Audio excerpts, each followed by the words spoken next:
Bien, gracias. ¿Y ustedes? Aquí esperándolas, bienvenidas, qué alegre que ya se conectaron. Yo dije a saber si se van a conectar hoy. No, Ah, no, hoy mejor sí. porque no tienen más clases. Mira, Rosarito, ¿tú sabes en qué página vamos? Porque yo soy muy atrasada. Vamos en el modo de ser, estamos en la unidad, en la sesión 5, Dios 1, y vamos en el modo de ser de Dios. No lo encontré, lo estuve buscando, no lo En mi encontré. página es página 44. Ah, está más adelante de lo que yo creía. Pero no aparece como tema 4. 5, tema 5, sesión 5, Dios 1, así se titula. Sí, Dios 1, sesión 5. Buenos días. Hola, buenos días, Gildita, ¿cómo estás? Muy bien, gracias. Qué bueno, Susana, qué gusto de volverte a ver. Ay, sí, ya estaba También. yo ando perdida, entre que me fui a México y que me enfermo, pero ahí voy. Pero ¿cómo estás? ¿Estás mejor? Ay, no sabes qué trabajo me cuesta levantar. No te levantes tan temprano, no es No, necesario. hoy no fui a misa, porque si voy a misa, no entro a clase contigo a las 9, porque la misa termina a 8:45 y en lo que subo al carro y llego y prendo la computadora, no. Sí, no da tiempo.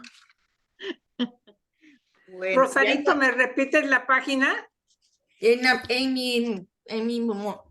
en 44 en el mío, pero como cada quien numeró diferente, podría cambiar un poquito. Pero yo tengo página gracias. 44. Ok. Gracias. Bueno, pues vean, pues este tema está bellísimo, bellísimo, bellísimo. Esta sesión 5 de Dios 1 y los modos de ser de Dios, pues fíjense que si nosotros lo comprendemos, el tema, pues muchas expresiones o lenguaje que utilizamos de forma religiosa cuando hablamos de Dios, por fuerza tendrían que cambiar. Porque, solo para hacer un resumen, ya vimos Dios es espíritu y nos toca Dios es perfecto. Pero fíjense, en relación a esa esencia que decíamos en una de las sesiones anteriores, que es cuando se dice teológicamente, o la palabra en filosofía que se utiliza es la ontología. O sea, la ontología de Dios, cuando Dios revela su nombre, no da un nombre, da su esencia. La ontología, cuando dice yo soy el que soy, es su esencia, es ser y estar, decíamos en una sesión anterior. Entonces, esa esencia que es, pues la palabra es ontológica, es lo más profundo, poníamos el ejemplo en otra sesión también, cuando hace años venían de Francia, de Europa, aquellas esencias de perfume en unos frasquitos diminutos. Yo creo que les decía que las personas tal vez ni lo utilizaban, pero venían como unas pequeñas joyitas, esas esencias. Entonces, cuando Dios se manifiesta, revela, lo que revela es su esencia, o sea, su modo de ser. Eso ya nos tiene que decir mucho, ese es como el contexto. O sea, Dios es una esencia. Ahora, Pero no es ¿cómo? visual, ¿verdad? ¿Cómo? Pero no es visual. No es La visual esencia porque de Dios no es visual. no. Entonces vemos que comparándolo con las criaturas, todo el lenguaje que nosotros podemos utilizar como criaturas materiales, humanas, ¿verdad? Porque tenemos materia, tenemos cuerpo. Todo el lenguaje, por ejemplo, Dios no me oye, Dios no me mira, Dios no me escucha, Dios no, ¿qué otras cosas decimos? Todo ese lenguaje debe ser quitado, porque no le pertenece. Al ser una esencia, posiblemente nosotros no podemos captar todo ese sentido profundo, ontológico de ese ser, pero sí debemos entender que todo ese lenguaje, yo no sé qué quiere Dios, todo ese lenguaje que nosotros utilizamos cuando hablamos de el ser, lo debemos ir excluyendo a partir de esta lección, si la llegamos a comprender, ¿verdad? A partir de toda esta sesión. ¿Por qué? Porque son imperfecciones. O sea, si no me oye, si no me mira, vas a ver para qué me crió. Todo ese lenguaje son imperfecciones desde nuestra realidad humana, mas no le pertenecen a Dios. Si captan eso, ya lo vimos, ¿verdad? Estoy haciendo una especie de síntesis. Correcto. Luego, todo lo que limite a Dios, todo lo que no me puede perdonar, todo lo que sea un limitante. Buenos días, Sandrita. Todo lo que sea un limitante para Dios, tampoco, porque debemos negar toda limitación en ese modo de ser, cómo constituye esa esencia en sí mismo. Bueno, eso ya lo vimos. Luego vimos entonces también en esos modos de ser como espíritu. Claramente nosotros utilizamos la palabra, pero creo que no la entendemos, porque otra vez, las limitaciones están en nosotros, no están en Dios. Entonces, en nosotros hay limitación de ver, de escuchar, o sea, yo si le hablo a alguna de ustedes y no me contesta, pues yo digo, no me escuchó. Es una limitación, pero está en nosotros como materia, no está en Dios. Entonces, cuando nosotros decimos que Dios es espíritu, lo que estamos diciendo es que no tiene forma, como decía Susi, no tiene ningún, y su acción de ser es nuevamente en esencia. Entonces, por eso decimos que Dios es acto puro, sin ningún tipo de matices, o sea, es su acción. Ahora, también es importante cuando nosotros consideramos fíjense, esto es una cosa como difícil de explicar, pero bueno, siempre el Espíritu Santo pues nos ayuda para ver la forma de compartirlo y de comprenderlo. Porque fíjense que nosotros tenemos como ciertas interpretaciones, digamos, ay, sí, Dios hizo esto, porque todo salió perfectamente y como dicen en otros términos, todo se alineó perfectamente.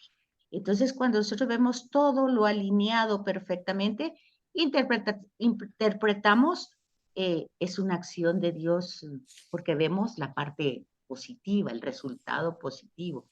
Pero a veces todo se alinea negativamente. Y entonces cuando nosotros vemos que todo se alinea negativamente, pues nosotros decimos, no, eso no es de Dios.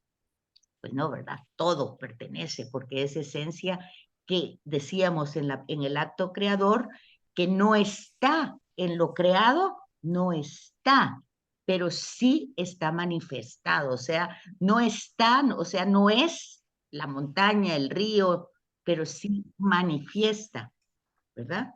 Entonces ese lenguaje que no es fácil, pero nosotros sí debemos como ir captando la definición en esta sesión. ¿Cuál es el objetivo? De comprender los modos de Dios, pues no es una cosa intelectual, aunque obviamente pasa por nuestra inteligencia, pero es para ir moldeando o cambiando en nosotros mismos la comprensión de Dios y el lenguaje que utilizamos. Por ejemplo, cuando decimos que Él es luz, por ejemplo, pues es que no es que está compuesto de oscuridad, o sea, nosotros tenemos esas realidades, pero Dios pues es en esencia pues una realidad espiritual. Y de esa realidad espiritual salen varias conclusiones, sí, básicamente varias realidades, que Dios no se agota en sí mismo, o sea, Dios es pleno, es plenitud, es potencialidad, y se expresa con esa potencia. O sea, cuando nosotros decimos que le falta la redención, que le falta, que pues no le falta nada. Dios no se agota, está completo. Y no tiene, por ejemplo, cuando nosotros estamos hablando de Trinidad, por ejemplo, que es tan difícil comprenderlo porque, ya les digo, la limitante está en nuestra comprensión, en nuestra materialidad, en nuestra contingencia, en nuestra finitud, no en Dios. Entonces, cuando nosotros pensamos, bueno, la encarnación, por ejemplo, y bueno, ¿y cómo? Y sabía que era Dios y no sabía que era Dios y todo eso, y que la filosofía le va dando nombres, por ejemplo, unión hipostática, que las dos naturalezas. Bueno, Dios no se agota, Dios es Dios y es una realidad perfecta, y la encarnación básicamente entraría como un acto de inmenso amor de Dios para hacerse sensible, para hacerse perceptible, para hacerse, pues básicamente visible, que nosotros como dice el texto, quien me ve a mí, ve al Padre, ¿verdad? Dice Jesús. Entonces es como un acto de amor inmenso, más que un acto intelectual. Nosotros en la Escritura debemos ver el amor de Dios que se va, pues, desplegando, por decirlo así, a través de la historia en muchas manifestaciones. Y entonces, todo puede ser una multitud de formas, ¿verdad? No necesariamente negativas ni positivas, porque para esa esencia de la realidad de Dios, pues pasamos a la segunda etapa, que es perfecto, otro modo de ser, la perfección. Entonces, cuando decimos que afirmamos que Dios es perfecto, pues, ¿qué es lo que estamos diciendo? Que hay ausencia de limitación, no hay limitaciones. Entonces, para Dios no hay bueno y malo, fíjense. Simplemente hay actos de amor, de bondad, pero luego entramos nosotros en el dinamismo de la historia, y es lo que cuenta la historia de la salvación. En ese dinamismo, pues vamos desarrollando una historia humana. Entonces, en el sentido de la perfección, es que es plenitud, no le falta nada, no tiene nada que necesite por utilizar nuestro lenguaje, ¿verdad? Todo está cumplido y realizado en Dios. Entonces, es interesante, fíjese, captar todo esto, porque también tendría que afectar nuestra oración, ¿o no creen ustedes? Entonces vean que se hace evidente que en Dios está toda perfección, por eso decimos, y la perfección de todo lo creado. Fíjense ustedes eso, que está la perfección de Él, y si Él ha creado, obviamente la creación pues es perfecta. No puede ser de otra manera, porque es su manifestación. Y en sentido análogo, ¿verdad? Analógicamente, acuérdense que decíamos que analógicamente, o sea, por comparación, nosotros podemos entender un poco esa realidad de Dios. En ese sentido, todas las criaturas se asemejan porque han salido de Él. Imagínense, absolutamente todas las criaturas. Y pues la naturaleza, nosotros mismos, nos asemejamos porque recibimos de Él su perfección. Decimos en ese sentido análogo, o sea, por comparación, que Dios trasciende las criaturas. Claro, está más allá de las criaturas. Y la perfección de Dios es un modo eminente, y que ninguna cosa es perfecta, solo Él es perfecto. Nada ni nadie es perfecto. Pero nosotros tenemos una emanación, o sea, tenemos lo que dice el texto bíblico, imagen y semejanza. O sea, lo que está diciendo en otra manera de hablar es, tenemos mucho de Dios, porque somos su creación. Pero pasa algo a través de nuestro libre albedrío. Entonces, cuando consideramos esa perfección, ¿qué es lo que decimos? Ahorita voy, Susi. decimos que Dios es bueno. Por eso, porque es perfecto, porque es suma bondad, porque es, cuando decimos suma bondad o sumo bien, es porque no hay otra cosa, ni nada que sea mejor que Dios. ¿Sí, Susi? Mira, se me salió la página. Te quería yo comentar que los niños, los bebés, los recién nacidos, como acaban de salir de la mano de Dios, es lo más parecido en pureza, en belleza. ¿Estoy equivocada o es lo que más se asemeja a esa esencia de Dios? Pues podría ser, ¿verdad? Pero acuérdate que como estamos todos conectados, ¿verdad? Cuando se habla de pecado de origen es esa transmisión, no es la transmisión de algo malo que somos, sino es como eso que hoy la ciencia habla de genético, o sea, genéticamente tienes pues diabetes, por ejemplo, ha sido transmitido, eso hoy la ciencia te habla así. Entonces, nosotros, por eso es el bautismo del niño, ¿verdad? Porque sí, es lo más cercano a que no has pecado ni nada, ¿verdad? Definitivamente es la pregunta que le hacen a Jesús, ¿y este por qué nació ciego? ¿Quién pecó? Él de plano no, porque acaba de nacer, ¿verdad? Cuando nació, nació ciego. Entonces, pero oye la respuesta, todo pasa para bien de los que ama a Dios. Dios ama a su creación. Entonces, todo sucede para bien.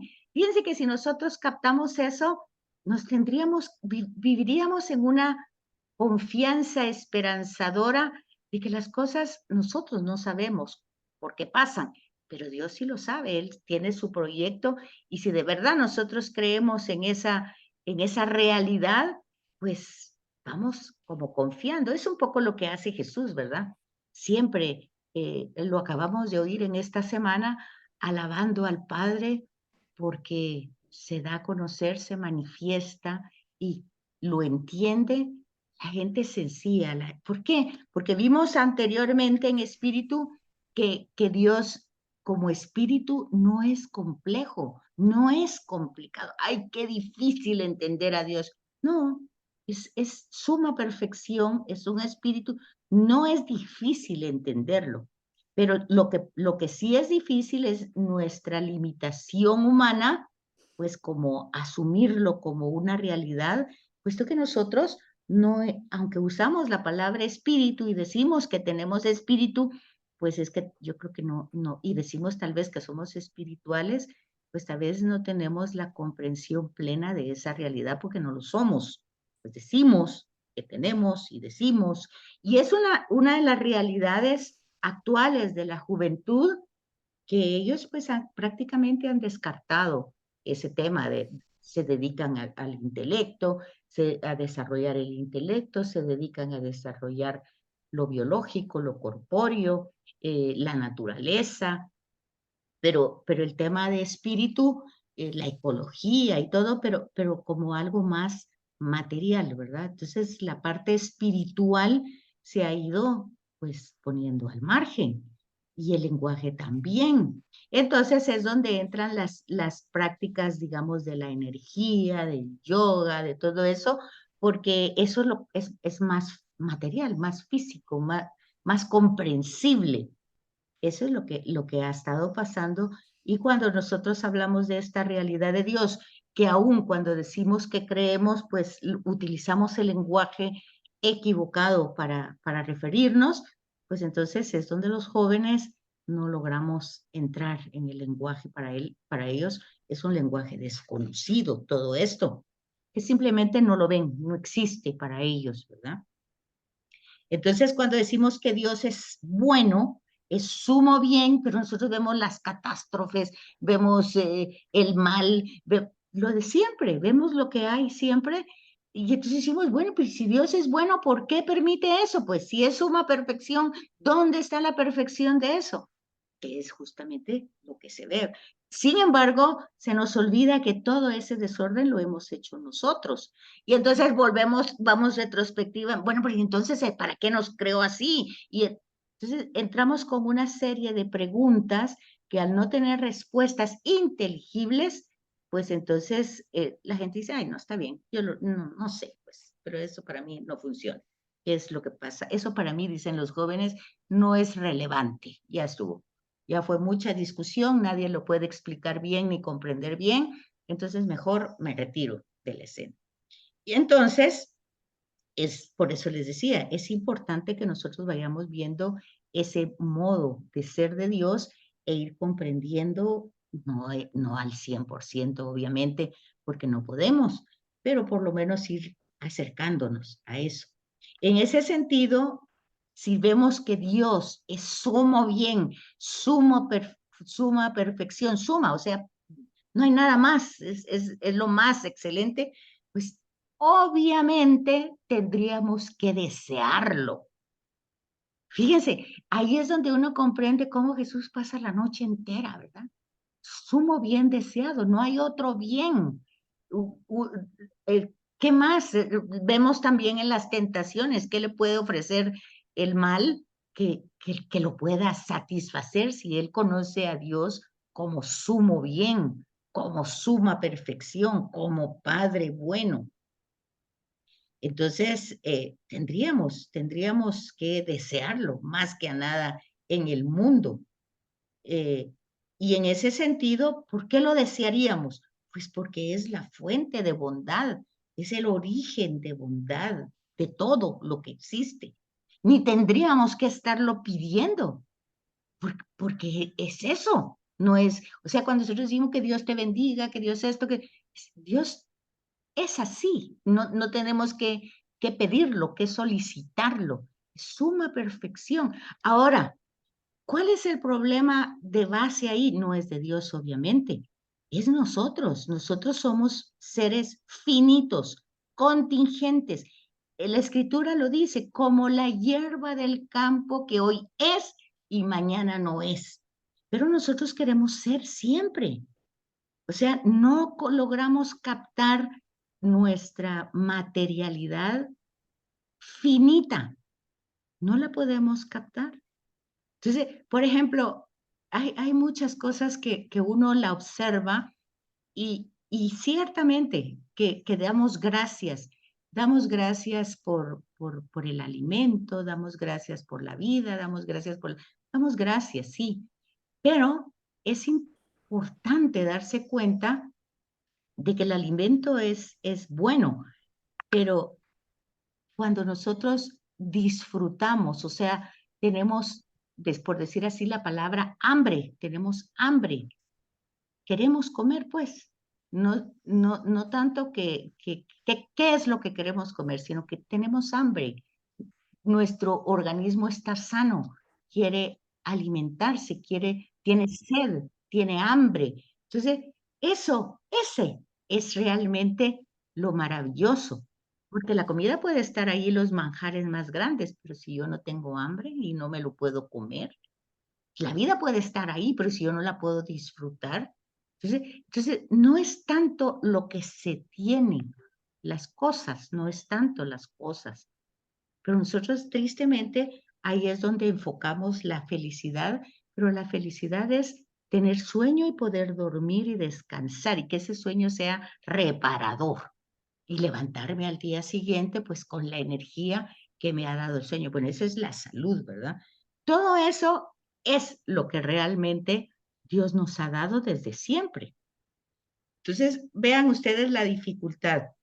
Sumo bien, suma perfección, fuente de todo, de todo, de todo. Entonces, sería como natural desearlo por encima de cualquier otra cosa.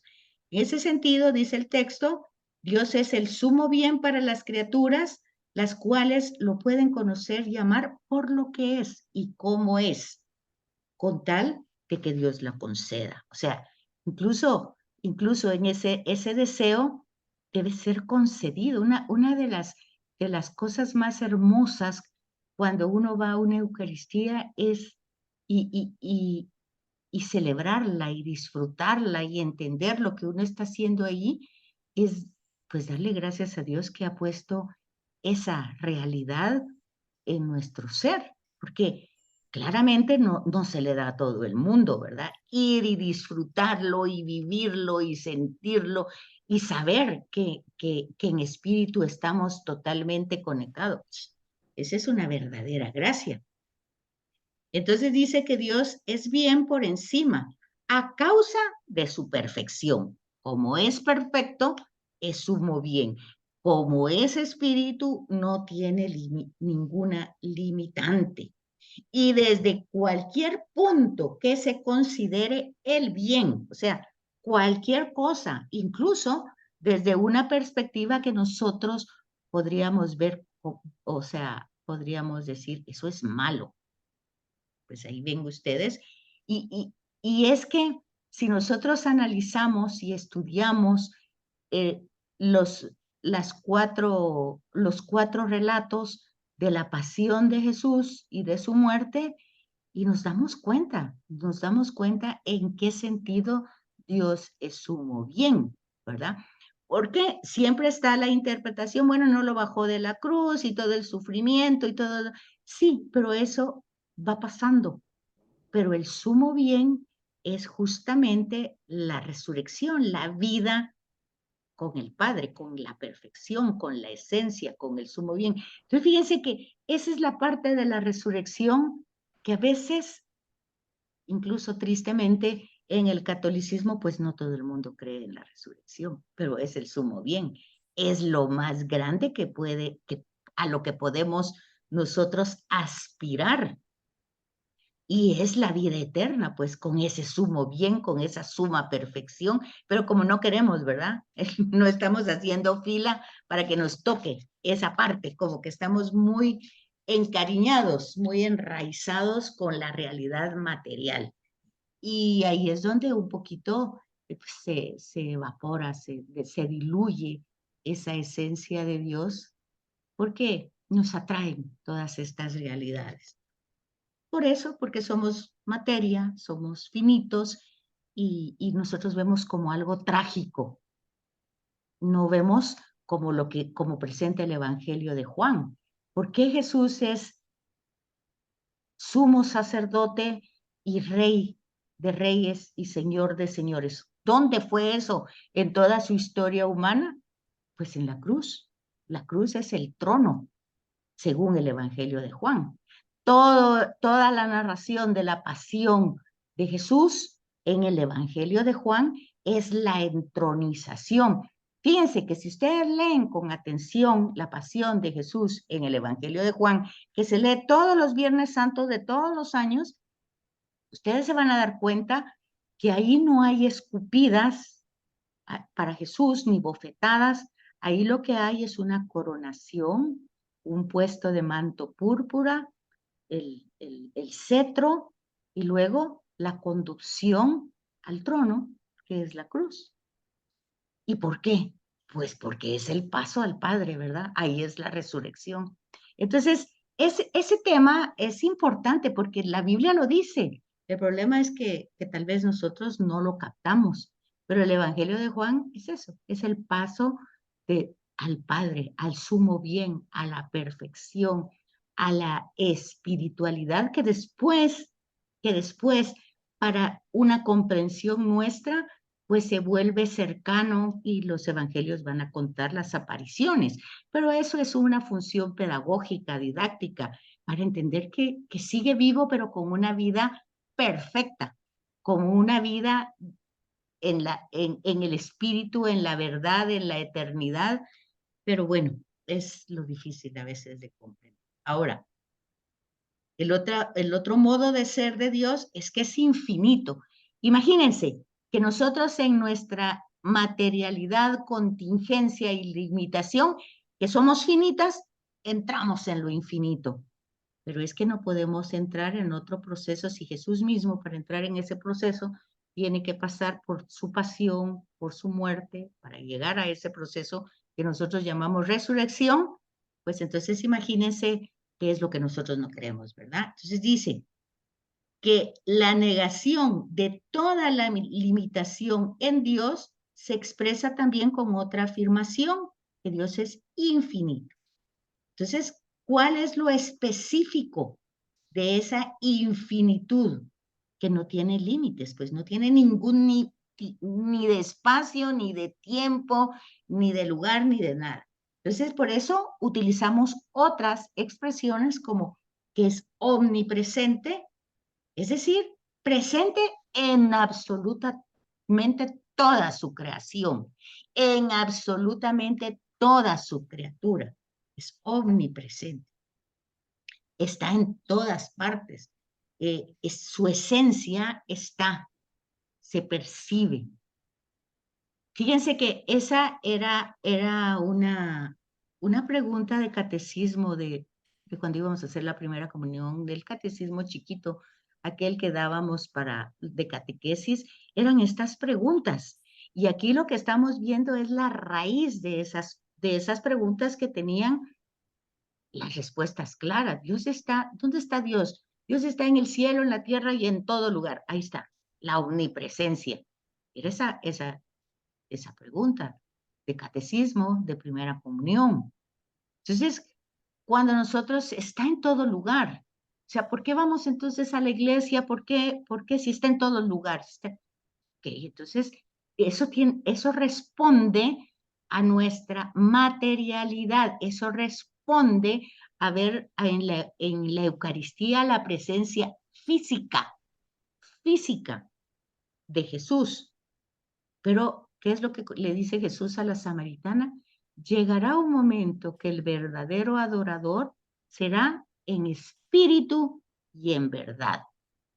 Entonces nosotros, eso no quiere decir que, bueno, si está en todos lados yo ya no voy a ir a la iglesia. Eso es absurdo, eso es no entender realmente nuestra finitud. Es decir, Dios no necesita de nosotros, somos nosotros los que necesitamos los signos visibles, no es Dios. Dios no necesita que nos confesemos, somos nosotros los que necesitamos un signo visible del perdón.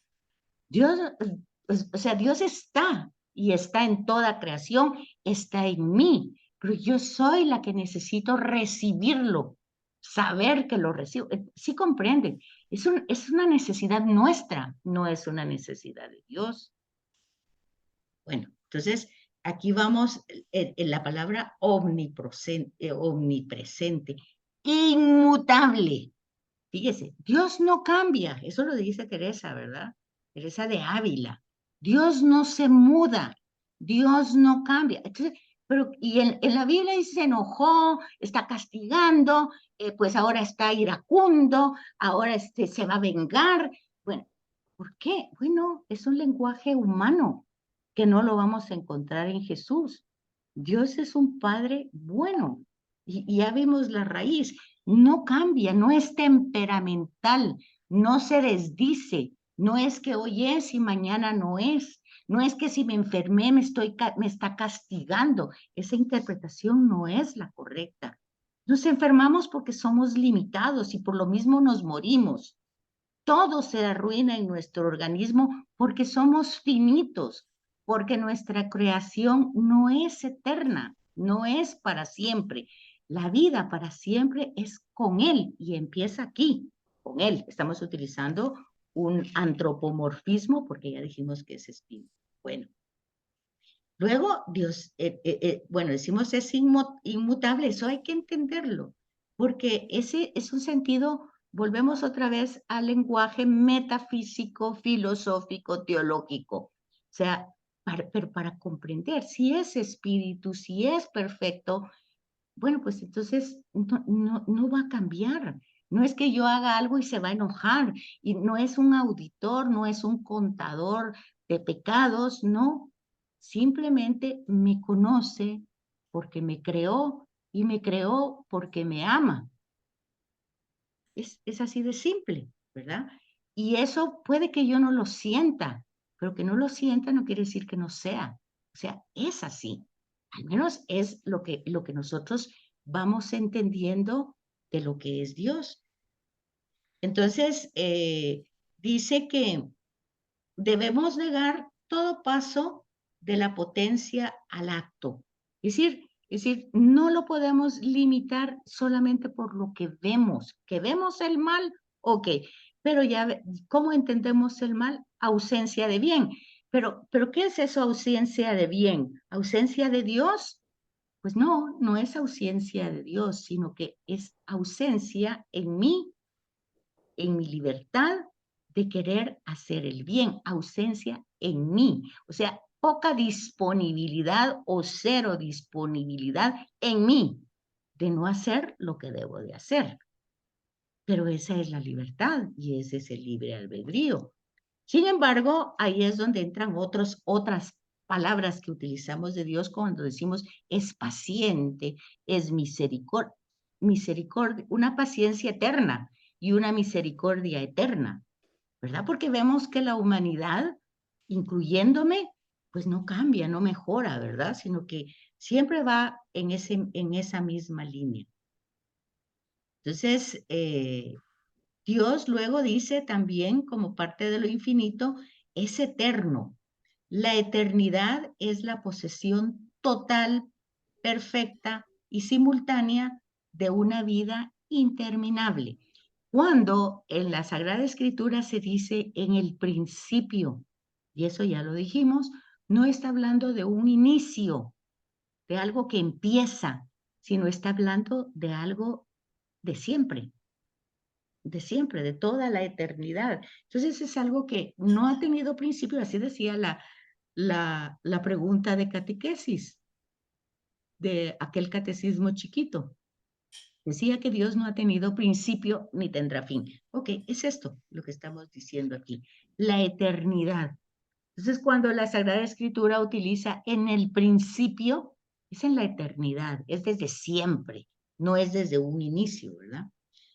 Esto resulta posible solo en Dios y se comprende la eternidad al conocer el tiempo. O sea, para Dios no hay tiempo, no hay espacio, no hay seres. Pues, por ejemplo, para nosotros, cuando Jesús dice, yo soy la vida eterna, o sea, ¿crees eso, Marta? Que yo soy la vida eterna. No que vamos a resucitar al final del tiempo, no, yo soy la vida eterna. Entonces, ¿crees eso? Cuando vemos eso es que para Dios no hay vivos y muertos, ¿verdad? El Dios de Abraham, el Dios de Isaac y Dios de Jacob. Y dice Jesús, Dios no es Dios de muertos. Difícil comprenderlo, ¿verdad? Claro, por la materialidad, por nuestra limitación, por nuestra finitud, pero está dicho en la Escritura, Dios no es Dios de muertos. Luego, aquí tenemos todo, bueno, esto es en cuanto a los modos de ser, espíritu perfecto, infinito. Uno, dice, sin ser un límite para sí mismo. Entonces, porque así como puede ser uno, puede ser dos, puede ser tres, puede ser un montón, pero es el mismo, como desplegándose, como desenvolviéndose en toda la realidad que la vemos. De ahí que en una forma primitiva, pues se le daba, en una mentalidad primitiva, se le daba culto a la creación, a la montaña, al río, porque, y se pensaba pues que si se iba al lugar más alto, eso lo vemos en los lugares de culto del Génesis, donde experimentaban esa manifestación, pues Betel, Siquem, Gilgal, cada lugar donde ellos experimentaban una realidad. Acabamos de leer, Moisés, ¿verdad? Con la zarza ardiendo en el desierto, en un espacio vacío, solo. Bueno, pues esas manifestaciones ahí se percibían por el silencio, por muchas circunstancias humanas, y entonces, pues, son narradas primero oralmente y después puestas por escrito, ¿verdad? Es decir, al final de cuentas, la realidad de ese ser es una realidad otra, no es como nosotros, es otra realidad, difícil de captar, no porque sea compleja, sino porque los complejos somos nosotros, porque somos materia. Entonces somos una creación que intenta. Fíjense que por eso tan importante cuando Dios le revela a Moisés, ¿quién soy yo para ir al faraón y decirle que saque a esta gente? Cuando manifiesta o revela su esencia, es importantísima esa revelación, porque eso significa que esa esencia no es manipulable, no es chantajeable ni comprable. Ahora me dirían ustedes, si conocen la escritura, bueno, y entonces, ¿por qué Abraham en algún momento está negociando con Dios? ¿Y si fueran 50? ¿Y si fueran 40? Bueno, ahí hay una revelación mucho más bonita, que es que Abraham es amigo de Dios. O sea, se ha llegado a reconocer que platica de tal manera que Dios le cuenta sus planes, por decirlo así, y entonces, pues, pero es una figura literaria, ¿verdad? De una manera de orar, o sea, una manera de decir, bueno, pues, mira, pues eres perfecto, todo lo que hemos dicho, eres perfecto, eres infinito, no se diga de ti que vas a destruir toda una nación, pues de repente hay 1, hay 5, hay 4, hay 10, hay 20, pero resulta que no hay ninguno. Entonces, pero tampoco es un tema definitivo, porque nosotros con Jesús, que es la revelación plena, nos damos cuenta que Dios no crea para destruir. Eso sería desdecirse, ¿verdad? Si Él es fuente de vida, si es fuente y perfección, pues no va a crear para destruir luego. De hecho, el Salmo dice eso. El Salmo dice, Dios no quiere la muerte del pecador, quiere que cambie. O sea, porque su creación no es para destruirla. Y ahí tendríamos nosotros también que tener ese enfoque con Apocalipsis. El Apocalipsis pues no se debe leer con una forma de que se va a terminar todo destruida, que es la palabra, así se ha entendido ese género literario, como un género en donde todo se va a acabar. Más bien sería donde todo va a trascender. Pero bueno, esas son una serie de elementos. No sé si tienen dudas, preguntas, porque luego aquí entra en el tema 2.3.1, pues, que va a ir definiendo el tema de infinito como eternidad, temporalidad, como la unidad de Dios. Y bueno, después entran las operaciones, o sea, las acciones de Dios. ¿Hasta aquí cómo vamos? ¿Vamos bien? Sí, gracias. Gracias. Sí, gracias, Betsy. Ok. Entonces, esto es lo que ya vimos. No es un espíritu compuesto, sino simple, ya lo explicamos. Las dificultades con nosotros tienen que ver con la forma y materia. Luego vemos cómo los salmos y los profetas, pues de alguna manera hay una burla contra los ídolos, porque realmente son productos humanos, ¿verdad? Y ahí es donde vemos que el nombre de Dios, pues no es manejable, no es material, no es para que nosotros, como en el politeísmo, cada Dios podía ser manipulado incluso con el sacrificio humano, ¿verdad? Porque ¿qué era el sacrificio humano? Pues te doy lo más precioso para que tú me des también lo más precioso. Entonces, todo eso lo tenemos visto en la escritura desde diversos aspectos. Aquí tenemos la conversación de la samaritana que habíamos dicho, el acto puro, omnipotente de Dios, todo lo que Dios puede ser, de hecho ya lo es, no necesita ni de nuestras oraciones, ni de nuestro reconocimiento, ni de nuestra gratitud, no necesita. Quienes necesitamos somos nosotros de Dios. Entonces, es un acto puro porque en él no se encuentra ninguna potencialidad, sino que es forma plenamente realizada. Eso lo explicamos con otras palabras. Luego, el tema de perfección, de la bondad de Dios.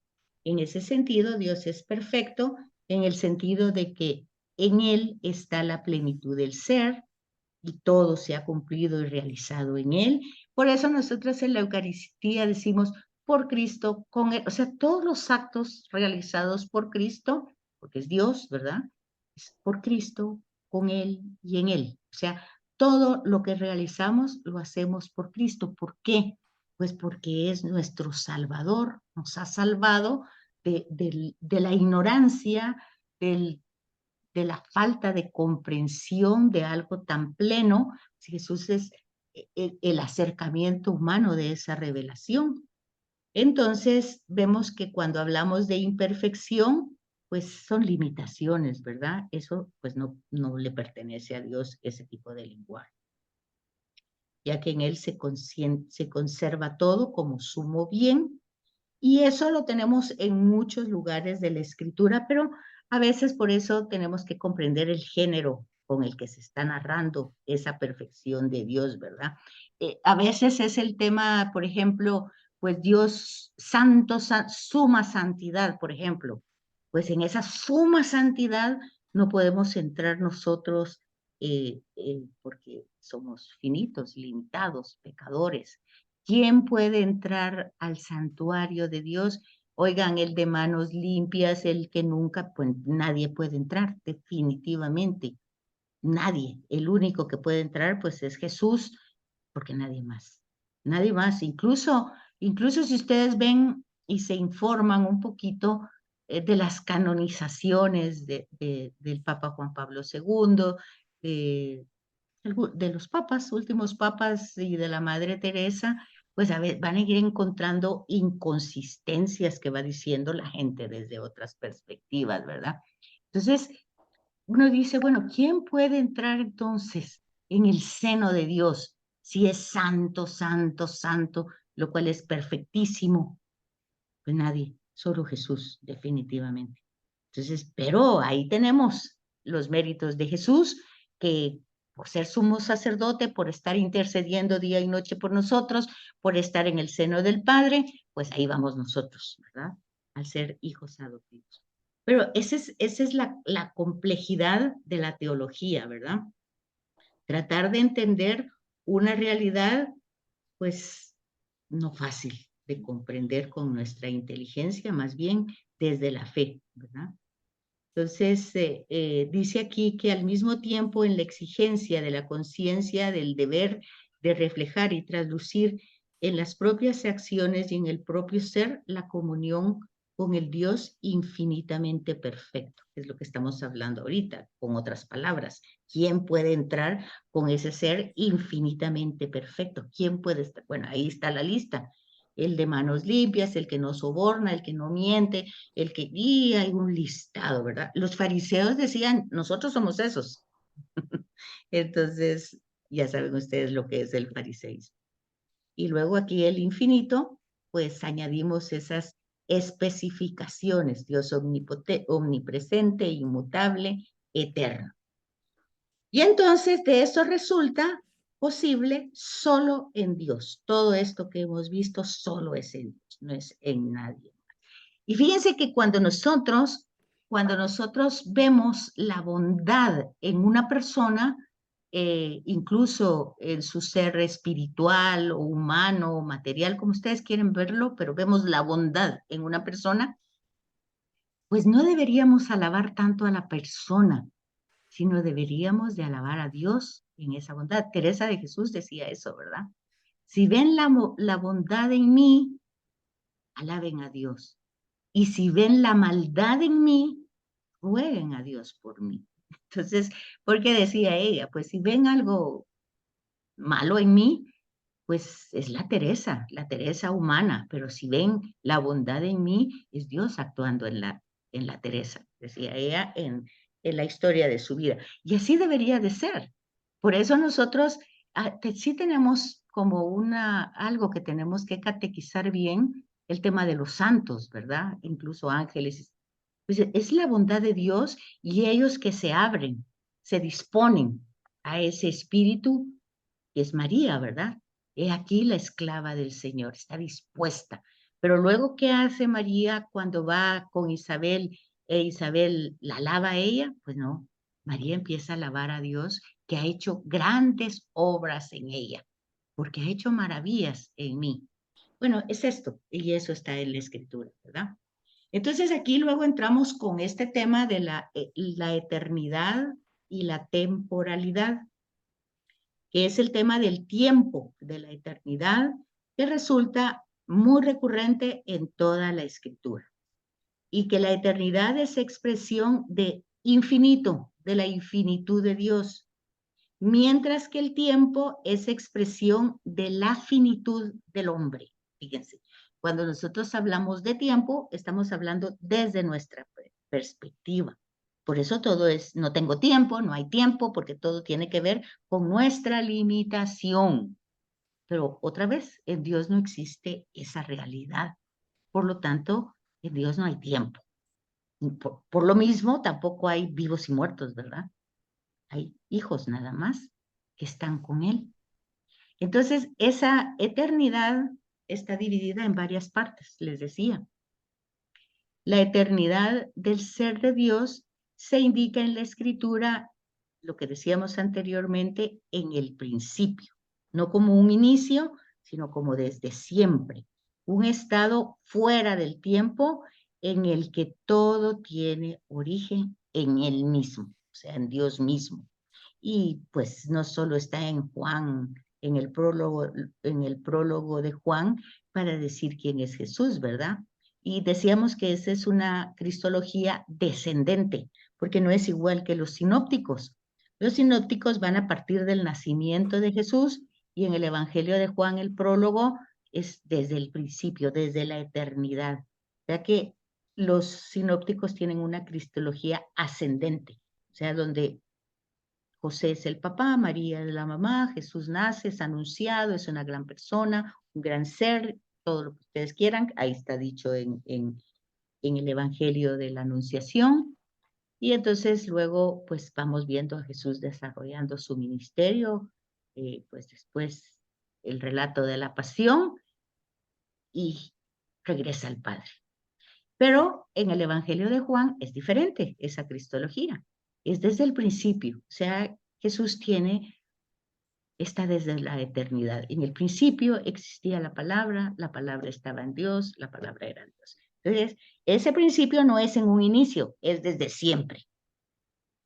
Luego, la dimensión del hombre que ha salido de las manos de Dios, como decía Susi, sin pecado.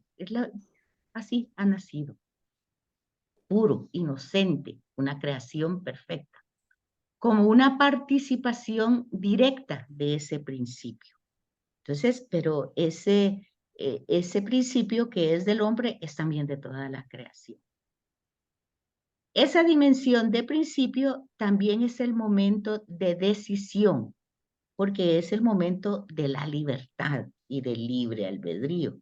Entonces, ¿se recuerdan que decíamos que la palabra pecado es una palabra teológica que va dentro de la Escritura? Porque usted, por ejemplo, cuando vemos en el Evangelio de Juan que se habla de la verdad, que Jesús dice que Él es la verdad, Él es el camino, la verdad y la vida, y luego Pilato pregunta, ¿y qué es la verdad? Es un tema que Pilato no va a poder comprender jamás, ¿verdad? Porque, pues, en primer lugar, está en un contexto politeísta, ¿verdad? Él tiene otra dimensión de la realidad y para él la verdad, pues, puede ser cualquier otra cosa. ¿Qué es lo que está pasando hoy en el relativismo, verdad? La verdad la tiene todo el mundo. Cada quien tiene su verdad, no la verdad. Entonces, aquí es el momento de la existencia humana del libre albedrío y del rechazo de lo que no comprendo. No lo comprendo, no lo asimilo y entonces lo rechazo. Entonces, bueno, es el momento del pecado. Luego la dimensión temporal, que es aquella en la que el hombre se encuentra actualmente. O sea, cuando habla de la consecuencia del pecado, es que nosotros vemos como drama lo que no es drama, ¿verdad? Porque la vida es, desde que estudiábamos, decíamos que el ser humano nace, crece, se reproduce y se muere. Eso estaba así, está claro desde el principio. Pero a causa del pecado, nosotros vemos cada elemento de esos como trágicos, como sufrimiento terrible, que es lo que está dicho cuando es también un tema que también hay que comprenderlo. No es que Dios haya echado del paraíso, por ejemplo, y haya puesto el ángel ahí custodiando que nunca más entrar. Eso hay que comprenderlo también desde otra perspectiva, ¿verdad? Pero el hecho es que el momento de pecado y la acción esa de rechazar a Dios tiene una consecuencia que no es revertible, sino que en los primeros 11 capítulos de la Biblia vemos cómo se va desarrollando como que fuera una bolita de nieve que va creciendo, que va creciendo, que va creciendo, que va creciendo. Entonces, todo lo que va aconteciendo se va teniendo como gran tragedia, como gran sufrimiento, como gran dolor. De ahí que la salve diga que nosotros estamos en un valle de lágrimas, ¿verdad? Y no debería decir así, porque estamos viendo todo el recorrido de la acción amorosa de Dios en la creación. Pero ahí es donde tenemos que entender esa ambivalencia, ¿verdad? Y luego la dimensión temporal del hombre es también momento de salvación, pues es el momento de pecado por nuestra acción, pero también si Dios nos permite tener ese discernimiento, y vemos en cada momento de dolor un momento de salvación, un momento de crecer, de desarrollar, de acercarse, de conocerlo. Pues va a tener esa doble acción la vida que tenemos, la vida temporal, está hablando de eso, del tiempo, de la vida que tenemos en el tiempo, de nuestra temporalidad, los momentos de dolor, de sufrimiento, pero saben, no como alguien que me decía, es que un hijo me decía de su mamá que como es muy católica, ella ve el sufrimiento como algo muy bueno, que quiere sufrirlo y sufrirlo porque es su cruz. Pues hay que entender el Evangelio de Juan, ¿por qué la cruz? La cruz es el trono, es el momento, pero no es provocada por Jesús, ni siquiera por Dios. Ese es el momento de pecado. Es la acción humana que desarrolla por sus intereses, por sus ambiciones, pues es necesario, según la humanidad, que Jesús muera. Es el momento de pecado, pero también es el momento de salvación. ¿Por qué es el momento de salvación? Porque Jesús le da el sentido de reciclar todo el mal del mundo. Lo asume, lo recicla y lo renova y lo presenta al Padre, en fin, pero no porque ni lo busque, ni porque le guste, ni porque lo acepte, sino que simplemente el proyecto del Padre. Decíamos en otra sesión, Jesús se identifica con ese proyecto, o sea, ese proyecto del Padre es el proyecto de Jesús. Entonces, para nosotros tendría que ser algo así. Si vamos a sufrir y darle el sentido, pues tendría que ser porque el proyecto del Padre es el proyecto nuestro también. Nos identificamos, no nos sometemos a ese proyecto. Hay que aguantar, hay que someterse, hay que jalar con la cruz. O sea, es el que quiera seguirme, toma su cruz y me siga, es porque el proyecto de Jesús es mi proyecto. Entonces los sufrimientos yo los voy a asumir porque forman parte de un momento de salvación, porque ha sido provocado por un momento posiblemente de destrucción, de pecado, pero yo lo asumo, como lo asume Jesús, para reciclarlo y ser un momento de salvación, no mío, sino de todos, de mi entorno, de las circunstancias. Es lo que dice Pablo, ¿verdad? Que todo el cosmos gime liberación. Entonces los momentos de salvación no son momentos de mi salvación, sino de la salvación de todo el entorno, porque así fue para Jesús, no fue su salvación, fue la salvación de la humanidad. Entonces, esa intervención de Dios en el tiempo para salvar al hombre tiene 3 diferentes tiempos. El kairos, que es un momento de gracia, o sea, todos los momentos, que son, ¿qué dijera yo? Como una inflexión, que van a cambiar mi historia, mi mentalidad, son kairos, son momentos de gracia. ¿Para qué? Para llegar a la plenitud del tiempo, a la plena realidad que es Dios. Y pues nosotros los celebramos en la liturgia, que es en la Eucaristía, celebramos todos esos tiempos en una Eucaristía. Entonces ahí tenemos la dimensión escatológica, que cuando nosotros decimos que es ir al cielo, pues lo que estamos diciendo es llegar, regresar al seno paterno, a Dios, a esa eternidad, a ese principio, a esos todos modos, a esos modos que vimos de Dios, que es espíritu, que es perfecto, que es eterno, pues es regresar a esa dimensión. Bueno, ya me están entrando las otras personas, así es que hasta aquí nos quedamos, terminamos esto, después nos quedan las operaciones de Dios, me parece. La unidad de Dios y las operaciones de Dios, eso queda. Entonces, que pasen feliz fin de semana. Gracias, Betsaida. Gracias, igualmente. Betsaida. Nos vemos. Adiós. Dios. Adiós. Nos vemos la otra semana. Primero Dios. Adiós, niñas, gusto de saludarlas. Igualmente.